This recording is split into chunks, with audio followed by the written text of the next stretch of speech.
On June 15th, 2026, I arrived in Bogotá, Colombia.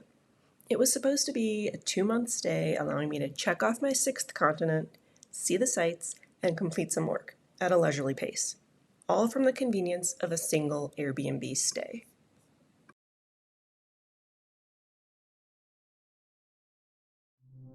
Instead, what I got was a smoke-filled apartment, prohibited indoor cameras recording my every move, a nerve-wracking security incident, and Airbnb hosts who casually violated the company's policies and even Colombian law.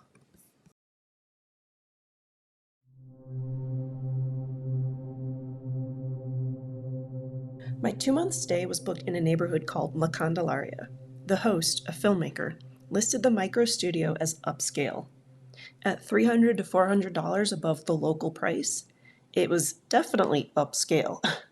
Fortunately, the internet was fast and reliable. It was even well stocked with cooking supplies and extra linen. But about a week in, something changed. The building had been listed as strictly non-smoking, but cigarette smoke from the downstairs neighbor drifted into the studio via the bathroom vent nearly every day.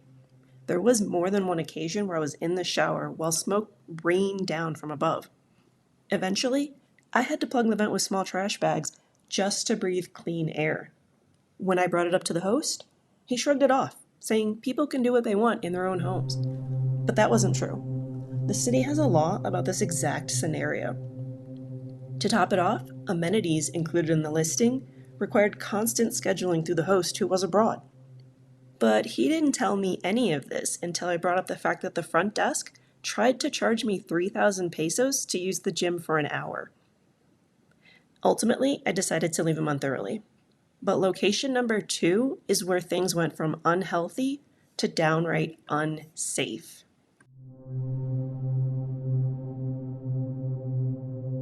Location 2 was in Parque Cedritos, Usaquén, in the far north suburbs. It wasn't my first or second choice, especially since I would have to share a space with other people. But my other inquiries led nowhere. I told myself, at least this one has a co-working space, and the host is a medical doctor, so it should be okay, right? Little did I know that the house would feel less like a home and more like a reality show, with cameras lurking around every corner. There was a camera in the kitchen, co-working area, and on the stairs. If you opened your laptop to do some sensitive work, it would be recorded.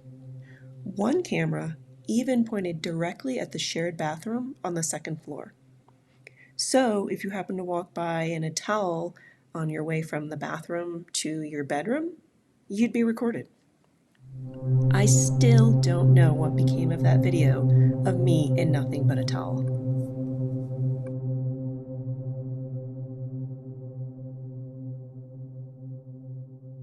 Airbnb's official stance on indoor cameras has been clear since 2024. They're strictly prohibited. Yet this host had been getting away with it for years because no one at Airbnb bothered to check the listing's fine print. More on that later. Then came the security incident. Less than a few hours after I checked in, 2 young guys on a motorbike pulled up to the house, claiming that they were making a delivery. I was sitting in the co-working area that faced the park across from the house. For 20 minutes, they yelled and tried to get my attention to let them in. One guy even opened the gate, walked right up to the front door, and tried to open it, which triggered an alarm. Fortunately, I had closed and locked it just minutes earlier when one of the students left for her evening class. Security came around shortly after the 2 guys left. When I alerted the host, she dismissed it as just a drop-off. I never did see the package she claimed the guys were delivering. And after checking Google, I learned that pretending to be delivering food or packages is a common strategy used by criminals in Bogotá to gain access to homes, especially in upscale areas like Usaquén.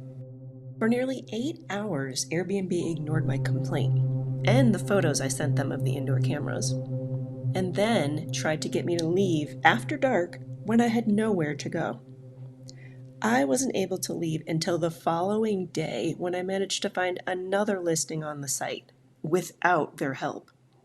I had to fight to get my money back.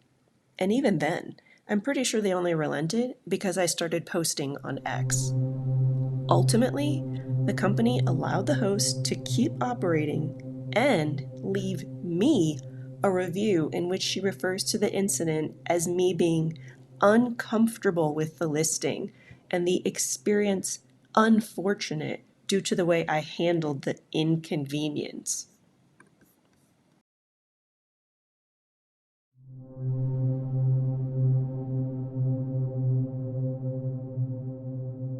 I checked into another apartment in Cedritos, just walking distance from the previous one. This location was the first one to actually have hot water from the tap. Yeah, most places in Bogota only have hot water in the shower. But aside from an annoying content creator who was constantly recording in the kitchen and living room, something I later learned also qualified as a violation, as I never consented to it, things actually seemed pretty good. But that was before I discovered several disturbing realities.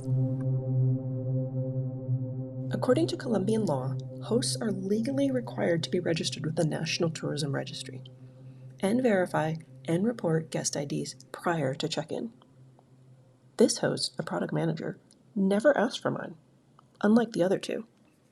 I checked the listing again, but simply couldn't find the NTR number. Here's a listing that actually has theirs. Ultimately, a simple AI prompt revealed the ugly truth. As many as 89% of Bogota's Airbnbs are non-compliant. My current listing wasn't the exception, it was the norm. Yet again, there was another indoor camera. But this one was small, discreet, and easy to miss, as it was situated right next to the TV that faced the kitchen. At this point, I knew better than to contact Airbnb, so I didn't.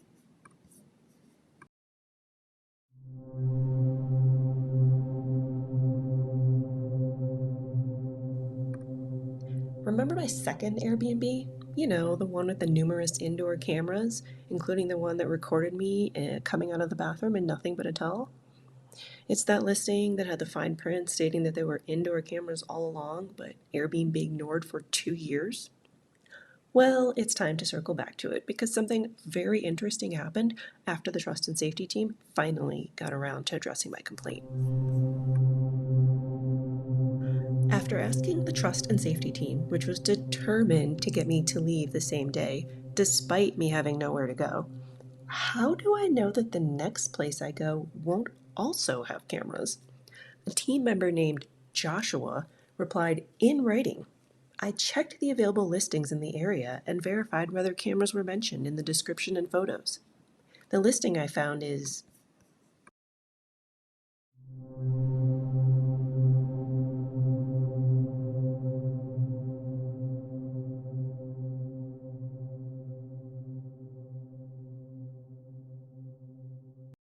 Instead of doing something about the indoor cameras, Airbnb's solution was to get me to leave, with my luggage, at night, as a woman alone in a foreign country with a high crime rate, and then get into a stranger's taxi and ride all the way to the other side of town.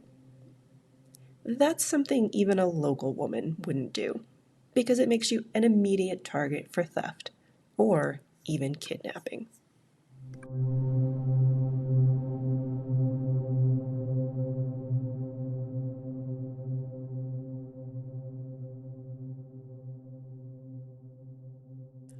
In 2024, CNN conducted a landmark investigation that revealed that the use of hidden and indoor cameras is a persistent problem in the short-term rental industry. Between 2013 and 2023, Airbnb alone logged roughly 35,000 customer support tickets about this issue. A company employee even testified that Airbnb generally did not notify law enforcement as a standard practice, even when hidden camera cases involved children, opting instead to notify hosts during investigations, increasing the risk of evidence being destroyed. As of 2026, Airbnb still has no policy requiring staff to contact law enforcement and routinely uses legal maneuvers such as binding arbitration and forced NDAs to keep complaints hidden from the public. CNN ultimately concluded that Airbnb knew it had a recurring privacy problem and chose to handle complaints in ways that limited public visibility and accountability.